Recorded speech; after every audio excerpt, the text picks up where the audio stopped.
organizations that are represented in this room have marched in lockstep on false narratives, such as the Very Fine People hoax, the Covington smear, and now what's being called the Maryland Man hoax, where an MS-13 gang member adjudicated by 2 different judges, I believe, is just simply being referred to as a Maryland man over and over again.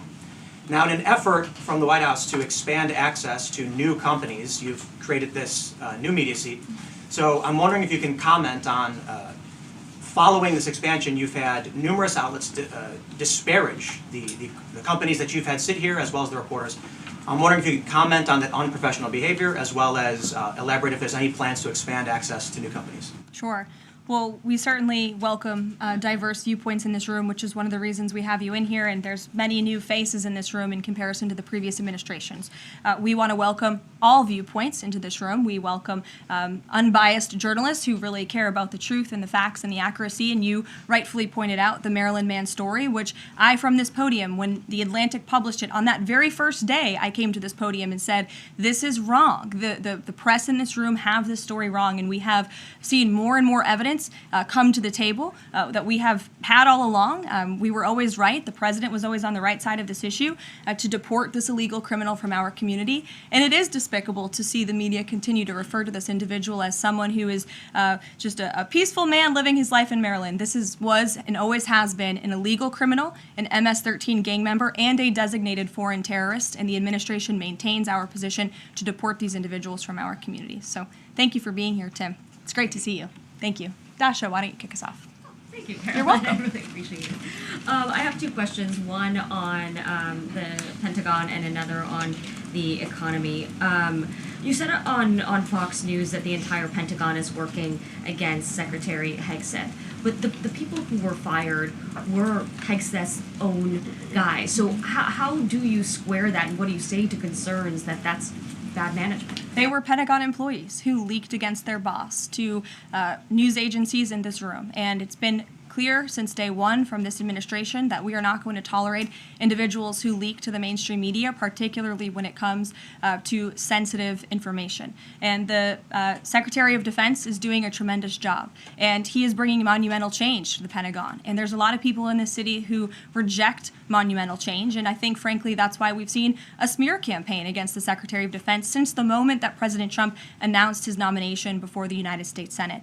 Let me reiterate, the president stands strongly behind Secretary Hegseth and the change that he is bringing to the Pentagon, and the results that he's achieved thus far speak for themselves. Is there an FBI investigation into the leaks? The Secretary said that these people would be prosecuted, so is the FBI investigating? You'd have to ask the FBI, you have to ask the Department of Justice on what they plan to do, but certainly we take leaks with the utmost seriously across this administration. You've seen people fired from the Department of Homeland Security. The president has made it clear it's an unacceptable behavior. And on the economy, Karoline, Peter Navarro said that it's perfectly possible to do 90 deals in 90 days. We haven't seen one just yet. How soon might we see a deal, and what evidence can you share that progress is being made in these trade negotiations? Sure. Well, I spoke to our entire trade team this morning. There is a lot of progress being made. We now have 18 proposals on paper that have been brought to the trade team. Again, these are proposals on paper that countries have proposed to the Trump administration and to our government. You have Secretary Bessent, Secretary Lutnick, Ambassador Greer, NEC Director Hassett, and Peter Navarro, the entire trade team, meeting with 34 countries this week alone.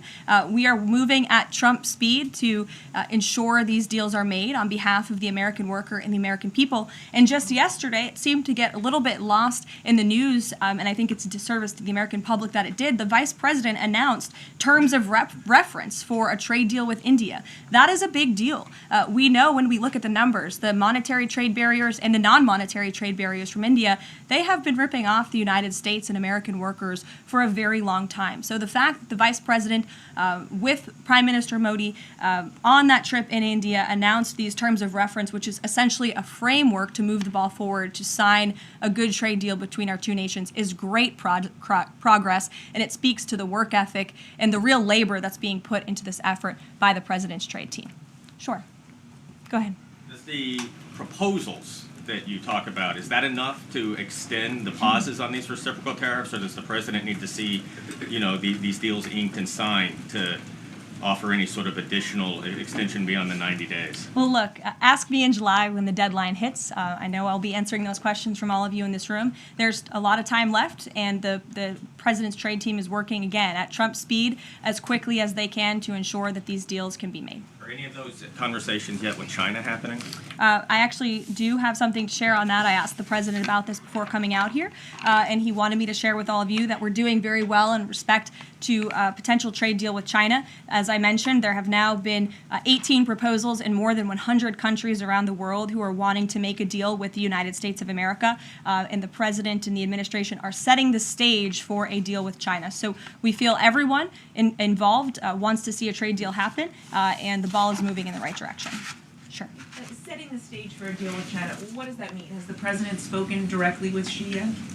I don't have anything to read out on a direct talk between the president and President Xi, but we will continue to keep you updated. And Secretary Besant reportedly today told investors that this trade standoff with China he expects will be de-escalating soon because, as he described it, reportedly the situation is unsustainable. Is the president considering taking steps to de-escalate the situation with China? Again, I just read you words directly from the President of the United States. Those are moments ago. That's where his head is at right now. Sure. Caroline, I had two questions, one on immigration and one on China. First on immigration. Roughly how many illegal immigrants and aliens do we have in our country, and how many does the administration plan on deporting? Sure. Well, you'd have to ask the Department of Homeland Security for a specific number, but we suspect it's definitely in the millions, perhaps upwards of 20 million people that were allowed into the country illegally by the previous administration. And the president and his team are focused on deporting as many as we possibly can, and they are moving as quickly as possible. The president's team has made it clear we need more funding from Congress to do more. We need more ICE agents out on the ground doing this very important work. And we also need rogue district court judges to stop acting as judicial activists, trying to block the administration from deporting illegal criminals from our nation's interior. Absolutely. The American public elected the president to do this, and he's following through with that And we promise. have over 250,000 Chinese nationals in our country right now on student visas. Does the administration believe there's any national security concern when it comes to those over 250,000 Chinese nationals in our country? Well, as you know, when it comes to foreign visas, the Secretary of State has the right to revoke visas of those who we feel are acting in a adversarial way to our foreign policy interests here in the United States. He has that authority according to the Immigration and Nationality Act. So I would defer you to the State Department for any individual case, but they are looking at individuals who are given the privilege of being on a visa in our country, and if they are acting, again, adversarial to our foreign policy interests, their visa can be revoked, and they should be aware of that. Sure. Go ahead. Yes.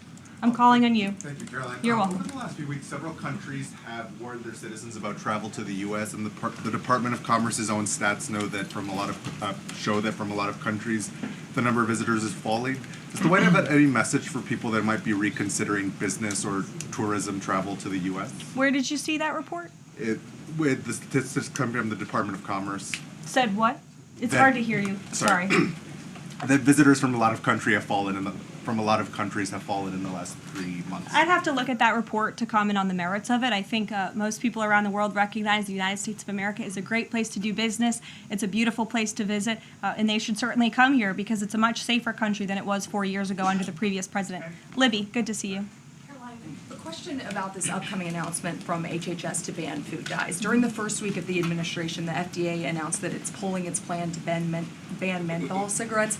So two questions for you. How do you square a ban on menthol cigarettes being pulled and then announcing this ban on food dyes? And then how does the president feel about this upcoming ban that RFK is going to announce? Sure. Well, look, the Secretary of Health and Human Services, the president nominated him because he trusts him to make this country healthy again. It's not just a slogan. It really is a movement that has broken ground across the country. There's millions of people who believe in RFK Jr., Secretary Kennedy, and what he's doing. I don't want to get ahead of HHS with this historic announcement later and the details of it, but obviously the Secretary feels that he has reason and evidence to announce the ban on artificial dyes later, and I'll let him speak to that this afternoon. Phil. The president started the process of reclassifying more than 50,000 federal employees as Schedule F. We've already seen him march through a number of government agencies. I'm curious, should we expect mass firings, or is this a case-by-case approach, a scalpel or a sledgehammer? Well, look, as you saw on Friday, the president put out a statement about it. The Office of Personnel Management reclassified workers. They're now called scheduled policy/career. And all the president is trying to do is ensure that federal workers are being held accountable for corrupt behavior. If they are engaging in corruption as a government worker, they should no longer have their job. I think that's pretty common sense. He also believes that bureaucrats should be acting in accordance to the will of the American public, who duly elected this president. Not just this president, but all future presidents. If you work for the government, you should be adhering to the will of the American public and advancing the administration's goals and interests. And if you are not doing that, then you should go find another job whose interests you align with. So as for specific firings, I would defer you to the specific agencies, but the president in this move and Office of Personnel Management, it will make it easier to get rid of rogue bureaucrats who are engaging in corruption. And then another quick question about Sure. Google, real quick. A federal court ruled last Thursday that Google's dominance of online advertising and ad tech markets violated U.S. antitrust laws. I know the president has spoken to a number of folks in big tech, and Google's CEO was even at his inauguration. I'm curious, what is the president's reaction to that court ruling? I'll have to ask him, and I'll get back to you, Phil. Thank you, Caroline. You're welcome. John.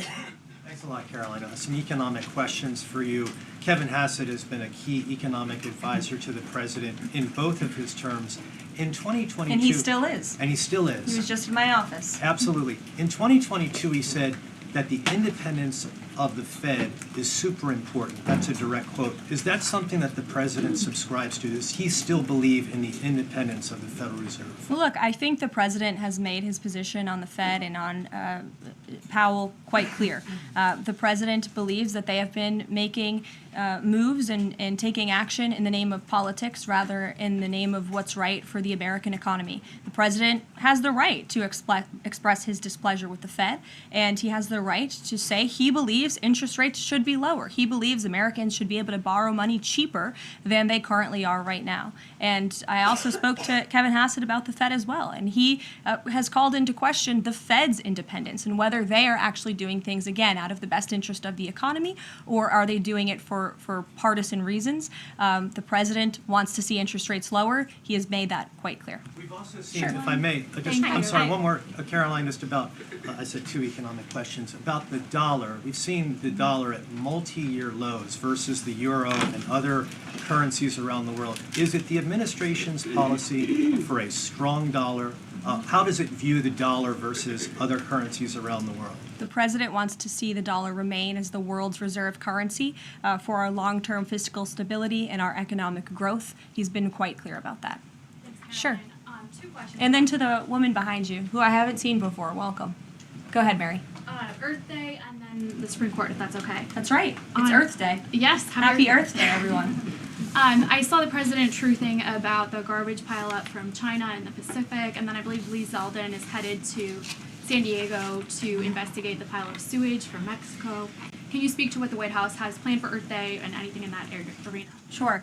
I do have points from the EPA. Administrator Zeldin's doing a fantastic job, and they are always sharing their accomplishments with the White House, which we very much appreciate. He will be traveling. I believe he's in California today for sewage situation. Here you go. Administrator Zeldin met with his Mexican counterpart to discuss steps Mexico needs to take to ensure the water entering the United States is clean and safe. And he's holding a press conference in San Diego today with elected officials and local stakeholders on the Tijuana River sewage crisis. I would also add from the president himself, he has always maintained he wants America to have the cleanest air and the cleanest water. And we want to do what's right for our environment and for our earth. And a lot of that is making sure that we have clean and sustainable energy, and we know that we produce natural gas cleaner and more efficiently than any country in this world, and the president wants to see that continue. Thank you. And then on the Supreme Court, I know the court is hearing a case dealing with parents who don't want their kids having to read gender ideology books in schools. Can you comment on that case and what the Trump administration hopes to see come from that? Sure. We hope the Supreme Court will do the right thing, and the president has been very clear. He stands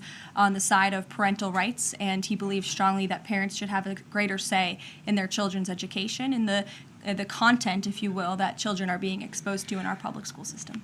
Sure. Go ahead. Caroline, thank you. Hi. I'm Caroline Leavitt with World News Group. The administration ended some temporary protections for Afghans, including several hundred Christians who have been punished by the Taliban. Is the president considering any exceptions for Afghans who could face death or torture if they return to their home country? So let's just be clear about one thing. We didn't end that proactively. It expired, and it's because the previous administration illegally paroled millions of people, or hundreds of thousands of people, into the country, and then gave them temporary protective status, which again is a temporary status. It's not a permanent status in this country. And if there are individuals here who came in through the Biden administration who want to claim asylum, there is a legal process to do that, and those cases will be adjudicated by a judge on a case-by-case basis. We have a legal immigration process in this country for a reason, and all this administration is trying to do is effectuate that. Reagan. Thank you, Caroline. I have two questions for you Sure. on immigration. March deportation numbers were down slightly from the same time period last year. SCOTUS recently ordered a pause on deporting Tren de Aragua members with the Alien Enemies Act. I'm curious what other tools the administration is looking at to boost those deportation numbers. Sure. Well, we are obviously complying with the court's order. However, it was a temporary pause. The Supreme Court basically said, sit tight, and they will follow up with an order, and we're confident that the Supreme Court will rule on the side of law and recognize the president absolutely has the executive authority to deport foreign terrorists from our nation's interior under the Alien Enemies Act. We feel very strongly about that, and we're confident the courts will side with the president and his executive authority. As for deportations, we continue to deport illegal criminals under Title VIII, which is an immigration authority given to our Border Patrol agents and the Department of Homeland Security to deport illegal criminals from this country. And the administration continues to do that at record speed as quickly as they can with the resources that they have. They recently dropped charges against the MS-13 leader caught in Woodbridge, Virginia, with the idea that this will expedite the deportation process. Does the administration plan to drop charges against other criminal illegals to speed along the deportation process? You'd have to ask the Department of Justice. Obviously, that's within their purview, and I can't speak for them. However, it is our goal to deport as many illegal criminals and aliens from our country as we possibly can, as quickly as we can. Jackie. Thank you, Caroline. We've heard so much about this Saudi trip planning, and the president's mentioned it himself before, but I don't think we've ever heard on the record what he hopes to achieve in Saudi Arabia and what the purpose of the trip is. Sure. Well, the president looks forward to this. It was supposed to be his first foreign visit, but of course now he is going to Rome this weekend to honor the Pope and attend the funeral. The president looks to strengthen the ties between the United States and these countries in which he will be visiting. He'll be having many bilateral meetings and talks, and we look forward to the trip and hope to see many of you there. And the meetings in London this week, do they have any nexus with the plans in Saudi Arabia? I can't speak to that. However, I do have an update on meetings when it comes to the Russia-Ukraine war. I was just in the Oval Office with the President, Steve Witkoff, and they wanted everybody to know that the negotiations continue. We feel, again, we're hopefully moving in the right direction, and the Special Envoy, Steve Witkoff, will be heading to Russia again later this week to continue talks with Vladimir Putin. Is that why Rubio is not heading to London? Is he accompanying Witkoff to Moscow? I can't speak for the Secretary of State's travel schedule. I'd defer you to the Department of State. And then more broadly, just about the peace agreement, the talks that are ongoing. Secretary Rubio had said that if things don't go the right way, that the U.S. might need to take a step back. What does stepping back look like? Is that a step back from brokering peace, or would that imply a broader withdrawal from U.S. support for Ukraine and the war? Look, I think it would be unwise for me to broadcast that from this podium. Ultimately, that's a decision for the president to make, but he's made it very clear he wants to see peace, he wants to see this war end, and he wants to stop the killing on both sides of this war, and he's been very clear about that for quite some time, and he has grown frustrated with both sides of this war, and he's made that very known. Caroline, Brian. Thank you, Caroline. Last week, the president talked about nonprofit groups, specifically taking on crew, and he hinted that there could be further actions taken against nonprofits. Does the White House have any plans for any sort of actions against NGOs, nonprofits, or other similar groups? Is any of that coming up? Is that being worked on at this time? I'll have to check in with our policy team and get back to you. Sure. Thank you, Caroline. Travis Gilmore with the Epoch Times. Are some colleges using taxpayer funds to further political agendas? And what is the administration's response to Harvard's lawsuit? Sure. Well, the president has made it quite clear that it's Harvard who has put themselves in the position to lose their own funding by not obeying federal law. And we expect all colleges and universities who are receiving taxpayer funds to abide by federal law. It's quite simple. And the president made it clear he's not going to tolerate violations of federal law. He's not going to tolerate illegal harassment and violence towards Jewish American students or students of any faith on our campuses across the country. And so we will be responding to the lawsuit in court. And again, it's quite simple. If you want federal dollars, obey federal law. And just a quickly follow up on China. Any response to reports that China is targeting U.S. trade allies with potential retaliatory measures for supporting U.S. agendas? I think the numbers and the sheer number of countries that have reached out to the United States and reached out to this administration to cut good trade deals speak for themselves. The entire world knows that they need the United States of America and they want to do business here, and so we'll stay focused on cutting good trade deals on behalf of the American worker. Stephanie. Thank you, Karoline. Can you give us any additional details from the president's call with Netanyahu today?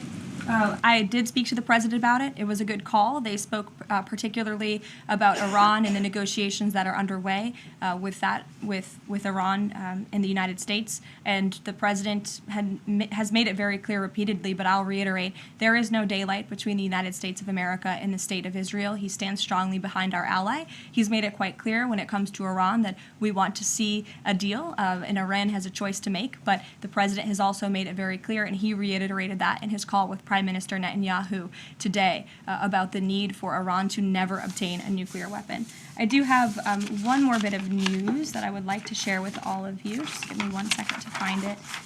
And it's in regards to the terrorist attack that took place in India earlier today.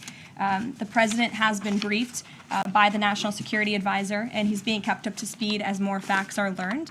What we know already is dozens were killed and even more were injured in a brutal terrorist attack in a popular tourist location in South Kashmir.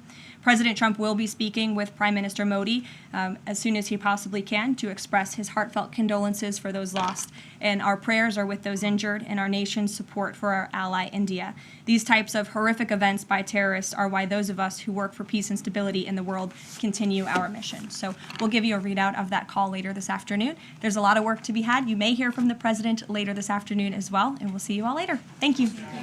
Were any Americans among those dual American citizens?